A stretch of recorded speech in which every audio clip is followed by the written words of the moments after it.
Hello, I'm Anthony Giarrusso, and I've gotten phone calls from the Republican Party alleging that the liberal mob wants to take your guns away.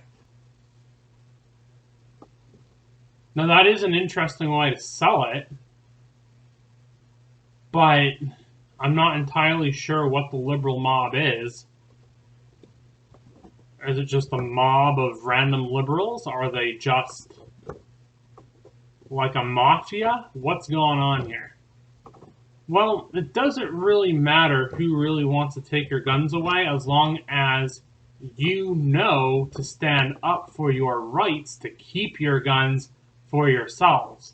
See, that's important. I'm going to say that again. It doesn't matter who is trying to take your guns as long as you stand up for yourself and you keep your guns for yourselves. Keep your rights. That's the important part. My grandfather, before he passed away, told me that when he was going to school, he used to be a part of a rifle club that was a part of the school. It was an extracurricular activity at his school many years ago. Something that I've noticed is people who are firearms owners and people who are different types of weapons owners, knives, swords, whatever you have, right?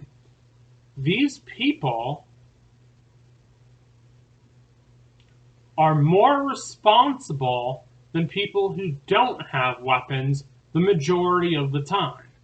And it's a massive majority of the time, too. I feel safer with neighbors who are gun owners than with neighbors who don't own guns or are anti-gun. And I've met people that are anti-all weapons. But I know that for many people, weapons are a part of their culture. And I don't want to see American culture devalued because the guns or the other weapons are taken away. That is property that belongs to you.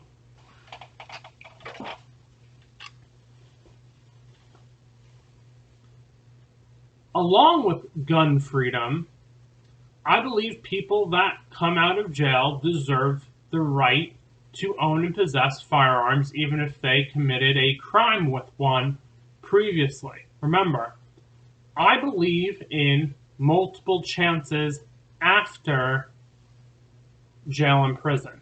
It's the humanitarian way, okay?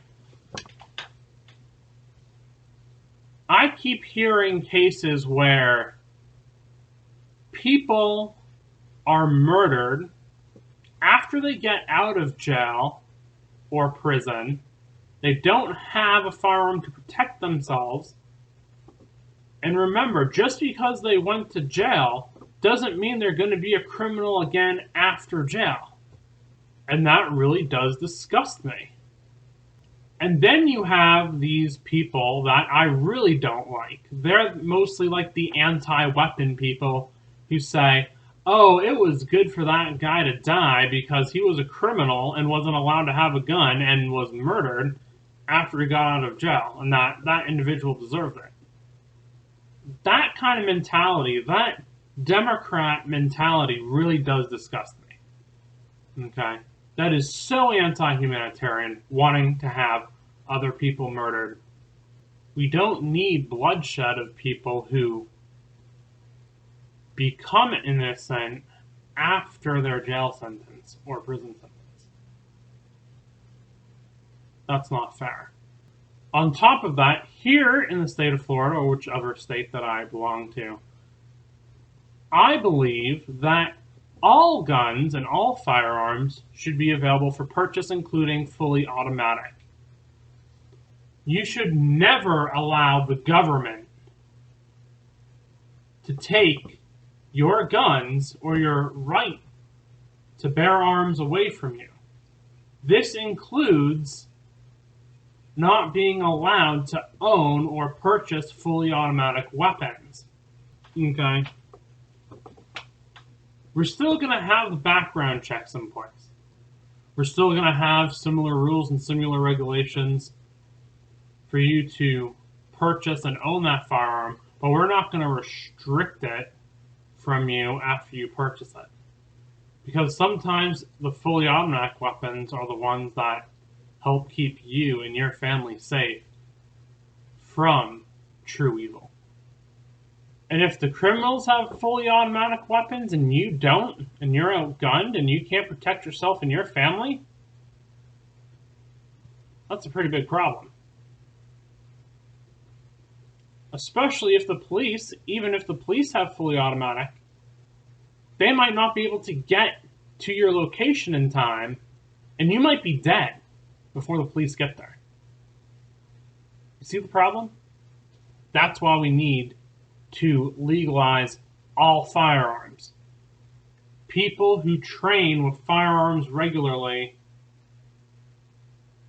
are safer and more responsible than people who don't. And this is another thing I like to implement.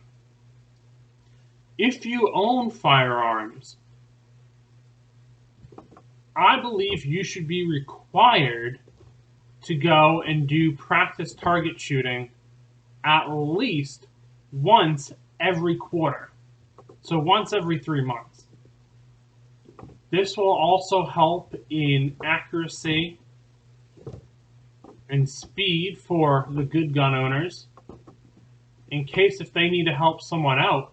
You know, there could be a situation where a bad person is trying to shoot a gun at an unarmed person, and the good person with the gun needs to stop the bad person with the gun.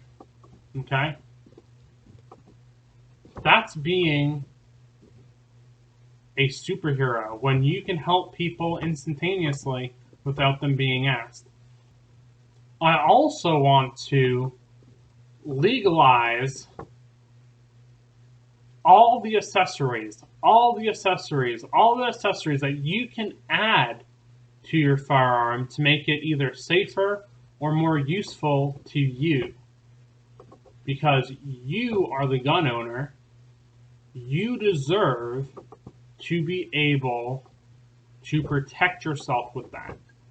I also want to include all accessories for non-firearm weapons as well should be allowed. Again, it's to help you, the weapon owner, become the most comfortable with your weapon so you can use it the most effectively. So considering voting for me, Anthony Giarrusso, and stay Second Amendment. Bye.